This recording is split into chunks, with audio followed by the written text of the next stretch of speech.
গরুর মাংসের কালা ভুনা নামটা শুনলেই জিভে জল আসবে যে কোনো ভোজন রসিকের। আর যখন এই সুস্বাদু কালা ভুনা পরিবেশিত হয় ধোয়া ওঠা গরম ভাতের সাথে, অমৃত সেই স্বাদ একেবারে লাজবাব। মজাদার স্বাদের এই কালা ভুনা মূলত চট্টগ্রামের ঐতিহ্যবাহী একটি পদ হলেও মোহাম্মদ মামুন নিজস্ব কৌশলে একে রাজশাহীর স্বাদ ও পরিবেশনার উপযোগী করে তুলেছেন।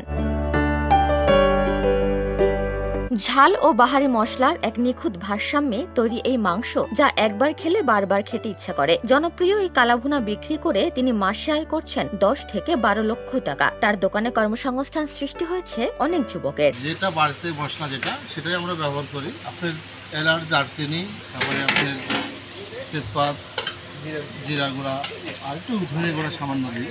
এটা আসলে মাংসটা ভালো। আর আপনার মনে করেন যে দেশি গরু মাংস তো আমাদের চারঘাট থেকে এনে আসি মাংসটা।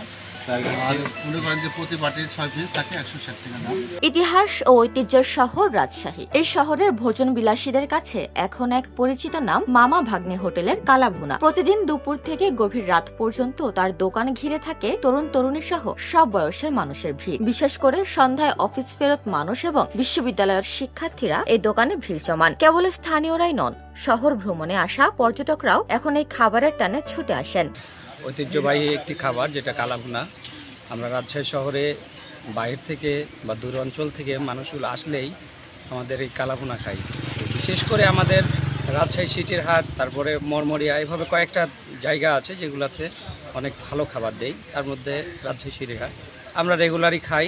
বিভিন্ন জেলা থেকে রাজশাহীতে বেড়াতে এলেও মানুষ খোঁজ করেন ব্যতিক্রমী এই কালাভুনা মাংসের। ভাত ও কালাই রুটির সাথে পরিবেশন করা হয় কালাভুনা।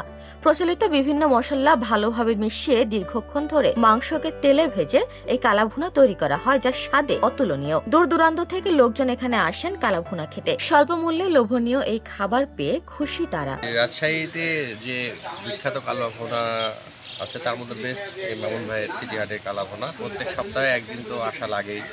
তার স্বাদ, গন্ধ সবকিছু মানে অনেক বেস্ট। উপমা রায়, সোনালী নিউজ।